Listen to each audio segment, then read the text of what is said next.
The primary strategy of this hidden giant is patient ambush. For most of its life, the creature remains almost motionless beneath its sediment mantle, conserving energy and listening to the deep.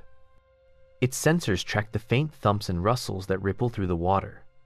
When those signals match the distinctive pattern of approaching prey, the behemoth shifts from dormant quiet to poised readiness. The seafloor itself becomes a trap. Prey organisms within this realm consist mainly of slow-swimming fishes, large crustaceans, and scavengers drawn to organic falls. Many arrive following chemical cues, their sensory systems tuned to the scent of decaying matter. As they move across the plain, they leave tracks that currents gradually erase. When they pass above the concealed behemoth, the change in water flow and the faint pressure of their movements trigger alarm thresholds within the hidden hunter. The creature calculates the angle, speed, and size of the passing shapes without conscious thought, guided by a nervous system refined through countless generations. At the critical moment, the illusion of stillness breaks. Powerful muscles contract in a coordinated surge, lifting the front edge of the body in a rapid upsweep. A cavernous mouth that had seemed part of the sediment opens in a sudden expansion. Water, sediment, and prey are sucked inward by the violent change in volume. For an instant, the seafloor appears to erupt, sending clouds of particles billowing outward. Within that confusion, the unfortunate animals are engulfed, their escape routes erased by turbulence. After the strike, the creature settles back into its hollow. Sediment shaken loose during the lunge resettles over its back, and the surrounding plain gradually regains its former calm. Any remaining traces of the event soon fade as currents smooth ripples and redistribute particles. The captured prey is processed internally with slow efficiency, broken down by strong digestive fluids and a vast absorptive surface within the gut. Energy extracted from the meal will sustain the behemoth through long intervals without further success. The presence of such a hunter shapes the behavior of other life within the underwater desert, even if those organisms have no conscious awareness of its existence. Populations of scavengers and bottom-dwelling fishes show subtle gaps and gradients, with some zones curiously empty compared to others that appear physically similar.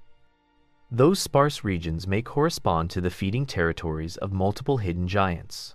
Over evolutionary time, species that persist within these plains tend to favor cautious movement, low energetic output, and broad sensory arrays that increase the chance of detecting faint anomalies in an otherwise smooth environment.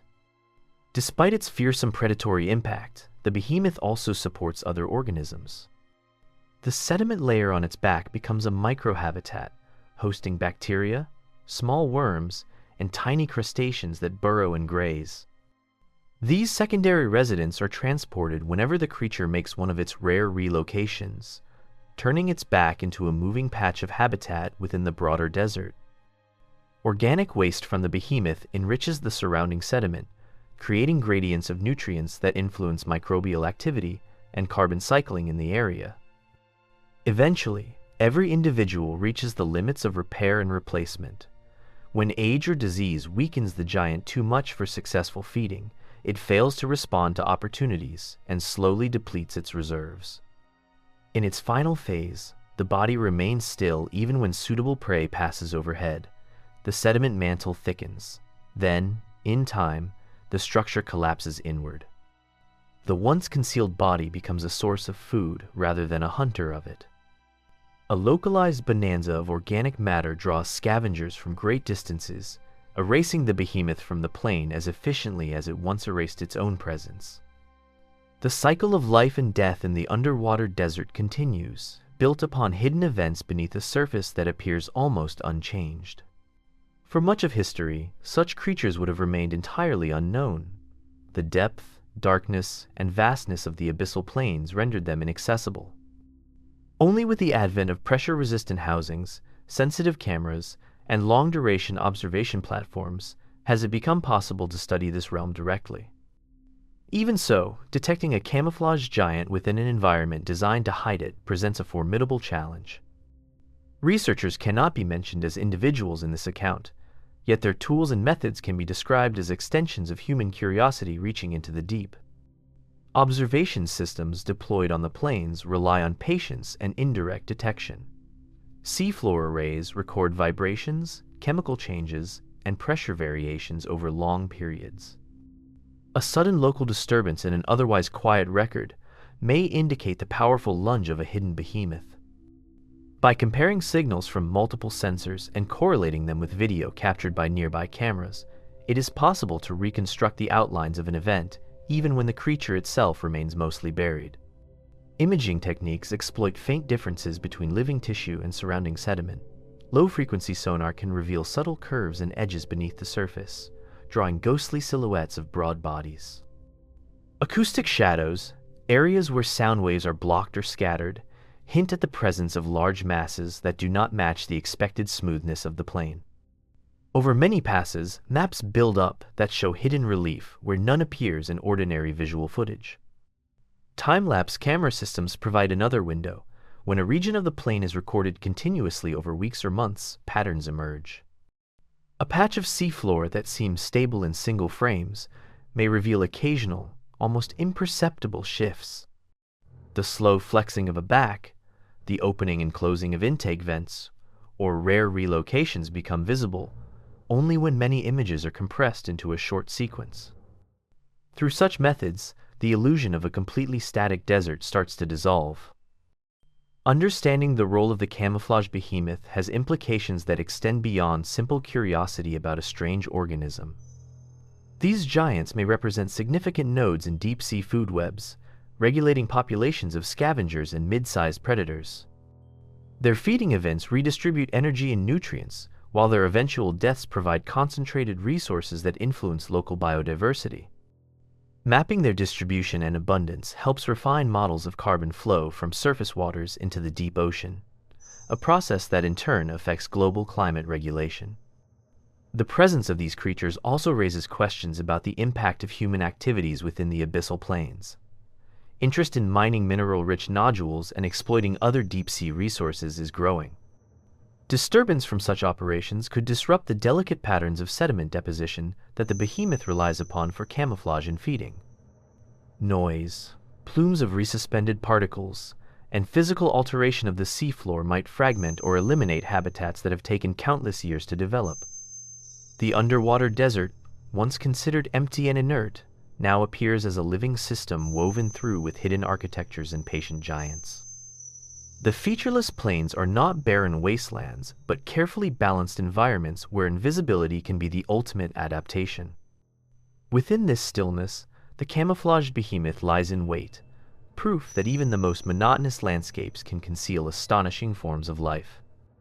As exploration continues and technology advances, the challenge will be to reveal more of this secret world without erasing the very mysteries that make it so compelling. Far below the bright, wind-torn surface lies a region that receives almost no attention from the human imagination. It is not the realm of coral gardens, nor the jagged silhouettes of mid-ocean ridges. It is something far less dramatic to the eye, yet vast beyond measure. The abyssal plains form an underwater desert, a floor of fine sediment that stretches for hundreds of kilometers with barely a rise or hollow to relieve the monotony. Here, light from the sun never arrives. Only the faint electric glow of drifting organisms and distant disturbances mark the passing of time. The sediment that carpets this expanse settles grain by grain from the water column above. Tiny fragments of plankton shells, dust from continents, and microscopic pieces of volcanic glass sink in a slow rain that never stops. Layer upon layer they accumulate, building a surface that looks smooth from afar but feels like powder at the scale of a fingertip. Currents pass over this plain with patient persistence, rearranging the uppermost grains into subtle ripples, erasing tracks and signs almost as soon as they appear. In this desert, scarcity defines every breath and movement. Food arrives unpredictably. A carcass of a whale, a fallen tree, or a mass of jelly-like bodies may descend in a rare windfall. Between such events, the plain receives only a faint dusting of organic matter. Most life here has adapted to use as little energy as possible, moving slowly or not at all, feeding on traces that drift within reach.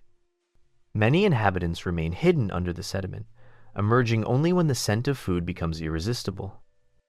The water itself is strangely uniform. Temperature hovers near freezing and rarely changes.